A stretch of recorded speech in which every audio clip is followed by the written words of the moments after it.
quite frankly, I've been disappointed, if I'm being truly honest, which I always am. I'm disappointed that I'm doing all of these things on a consistent basis, 100 days in a row, and I have not seen more physical results in my body changing. And I know a lot of you guys will relate to this because you have done a lot of things yourself over the years, and you've put in the effort, and you've put in the time and the energy to do things that you have seen and heard other people talk about, helping them to move the needle. And while it's not so much about weight loss for me, I don't give two fucks about that. I do want to see body composition change. And while I saw a little bit at the beginning, the first few weeks, you saw me post some pictures on my profile, and that was great. But as hard as I'm working for the sustained period that I did, I'm surprised it didn't continue in that trajectory, which should be a lesson too. I want this to be positive, guys, so hear me out on this. The lesson is we got to stop being so critical of people and where they are in their current weight, what they look like. I was just looking on Instagram today. There's this girl that I follow. Her name is Ashley Empowered. And Ashley is a very big girl. And what does she do? She gets online in the gym working out. And she was doing squats on the video I watched today. And you can see how big she is, but she's strong. And she doesn't care what you think about her. And we need more people like her, like me, willing to articulate and share ideas, even in the midst of some of the most intense ugliness you've ever seen. Even in this journey, I've had people go, well, you still don't look like you're very healthy, and so I don't even know why you're trying this. And I'm like, because I want to be healthy. Like, what do you mean? And I guess that stigma is never going to go away, because people will always have that judgmentalness about them. Not much you can do about assholes. They're always going to stink, literally. But that is something you have to deal with. And it's a big part of the bad part of this is I've busted my ass on all these things that I've been doing. And I haven't seen what I think should be the results of that. Do I feel better? Yes. Am I more cardiovascularly healthy? Yes. But I still have the belly. And I still have a lot of things that I wish weren't happening. And it's just made me all the more conscientious that we have to be a lot more graceful with one another. I've always had that attitude about this, but having gone through this really intensive 100 days and doing all this stuff and still not seeing much change on the outside, guys, we have to be a lot more compassionate for people, because look at all the things I was doing and it barely moved the needle. And then you want to know why people give up so easily. I see people every day that go on keto or carnivore, and they see all these people having great results, and then they themselves struggle. And what happens to those people? Oh, you're not ketoing hard enough. Oh, you're not eating enough of the right kinds of meats. You're not doing this, you're not doing that. They're being blamed when they're doing a lot of great things. And I feel like people need to have that grace from us. They need us to be their big cheerleaders. We have to stop with all the judgy stuff. And guys, I'm going to be super duper honest with you right now. Hope you're ready. No holds barred, Jimmy Moore coming at you. I have been ostracized in the keto community. I used to get invited to speak at a lot of the conferences, and I know the last 2 years has been messed up with all the pandemic stuff, but even the year before I left on sabbatical in 2019, I didn't really have a lot of speaking opportunities. People were ashamed. They're like, oh my gosh, Jimmy Moore unhealthy. Oh, we can't have him speak at our conference. That shit was stupid to me. It was. And I get it. You want to put forth the imagery that when you eat keto, there's effortless weight loss and nobody ever has any problems with their weight and health and everything's peachy keen and you look like Adonis, you've got all the muscles. I know that's what they want to promote. I know that's what they want to put out there, and that's fine. And I love all those people that do get those results. But let's not pretend like my example is rare. My example is a lot more common than anybody wants to admit. And I feel like if I learn nothing else from this sabbatical to 50, this 100 days of really intensive biohacking, really intensive manipulations in the nutrition, if I learned nothing else, it's this. We got to stop with the bullshit of blaming people, claiming they're not doing it, quote, the right way, whatever the fuck that means.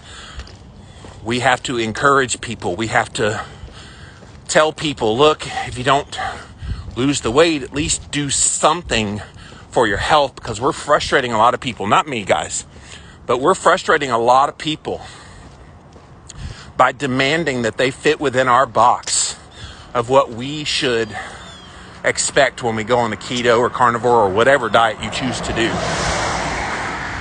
And then when they don't reach those marks, we start judging them consciously or subconsciously.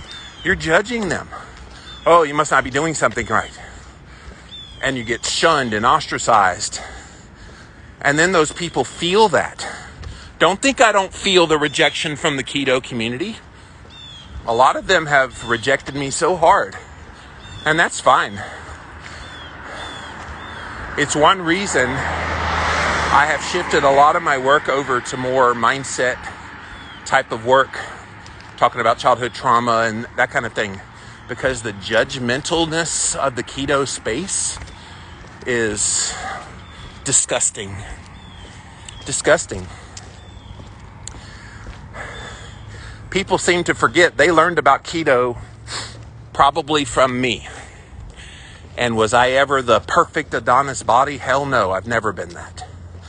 But did they learn? Yeah, they sure did. And then they tweaked it and did it their own way, wrote their own book, started their own podcasts, but they forget from whence they came. And I say all this just to say, if you're one of those people who has struggled for years, and one of those people who has felt ostracized because you don't, quote, look the part of what you're supposed to be, whatever the hell that means, I see you. I see you right there. I am you.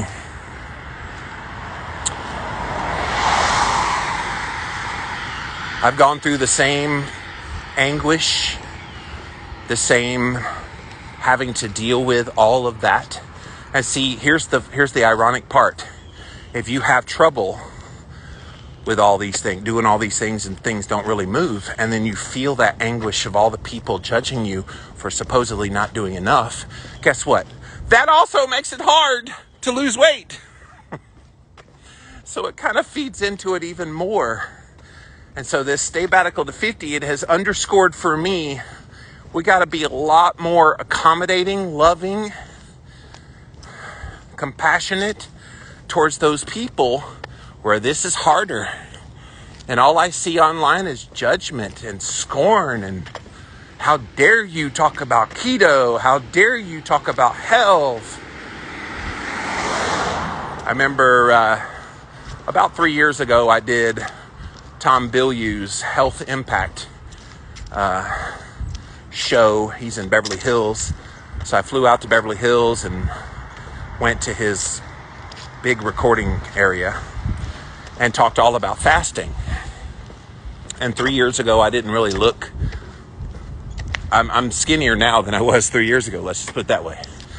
And I remember watching the video back and seeing all the comments come in. And about 90% of the comments were, oh my God, look at this fat fasting expert. I'm sure he's gorging donuts. Oh my gosh, who is this guy trying to tell us about fasting? Maybe he should start fasting. Maybe he should not eat for the rest of his life. All this kind of stuff. And I was just thinking, wow, people, they don't get it. They don't understand. This is not an easy path for a lot of people. I'm not going to let you, if you're in that position, I'm not going to let you be forgotten. If I can be the poster child for the struggle that is trying to do all the right things, literally the right things, not the things we've been told are right, but the literal right things, and things still not move, I'm okay with that. I'm okay with that because I have a big ass voice and I'm not afraid to share it. I told you guys I was going to share a message you weren't quite ready for. I warned you guys.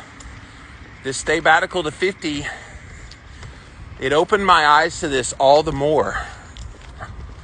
Because I feel like we are discarded as if we're irrelevant. Never mind if we have controlled blood sugars. Never mind if triglycerides are good. Never mind if insulin has come down. Blood pressure, all the things that signify health. Never mind that you're healthy. You're just going to get judged and scorned and ostracized and forgotten. Nope. Not on my watch you won't be. So if I can encourage you, if I can challenge you, if I can give you mindset things to work on, because nobody in this space of health is talking about, at least on a big scale, the role of trauma, the role of adverse events in your life, the mental health aspect of a physical health journey. Nobody. It's not normal. It's not enough. If they are doing it, it's not enough. This needs to be top of mind. And thankfully, the past 2 years of my life, up until about 6 months ago, I did a lot of mind work, a lot of internal, personal work on myself, mentally, because I needed it. I needed to heal from some past wounds. And let's not pretend like those wounds get healed overnight and suddenly you're better. Some of those wounds will still last at the end of your life. And we have to be understanding of that. And we have to know that comes with the territory. This is off the beaten path, isn't it? And by design, guys. I wanted you to hear my heart today. Because while I enjoyed the sabbatical to 50 immensely, and especially connecting with you guys here on these walk and talks, this has been wonderful. But this has just opened my eyes and my heart to a much bigger issue that the cowards in the keto and carnivore space will never address. Stop pretending like you've got all the answers. Stop pretending like this is so fucking easy. Stop fat shaming people on your pages. I see that crap all of the time. And it's gross. Doesn't help anybody. And if anything, it ostracizes people even more. Wow, he's making fun of that person for their weight. What's he think about me? And these are big names in the keto and carnivore space. Yeah, screw you. Screw you. Stop that shit. I'm glad that those people are able to manage their weight and their health just fine. I would argue that the vast majority of those people wouldn't even try to do all the things I just did for the past 100 days. They wouldn't even try to make it a regular part of their routine. They would argue they don't need it. Fair enough. But even with me doing all those things, still didn't move the needle much. What would they propose I do? Right? So I'm hoping that this judgmentalness starts to subside. Or quite frankly, I don't want to be a part of the keto and carnivore space anymore. If I'm being honest, if they're going to be that judgmental, especially, and I've talked about this a lot during the walk and talks, especially someone who is on a health journey at the moment, if they're currently doing a lot of things to try to move the needle, the last thing you want to do is discourage that person. Tell them they're not doing enough. Tell them they're doing the wrong things. Your job is to encourage those people, love on them, offer to help if they need any help, and cheer them on to success. That's your job. That's it. Keep your big fat mouth shut about what you think about them, because nobody cares. Nobody, literally nobody cares what you think.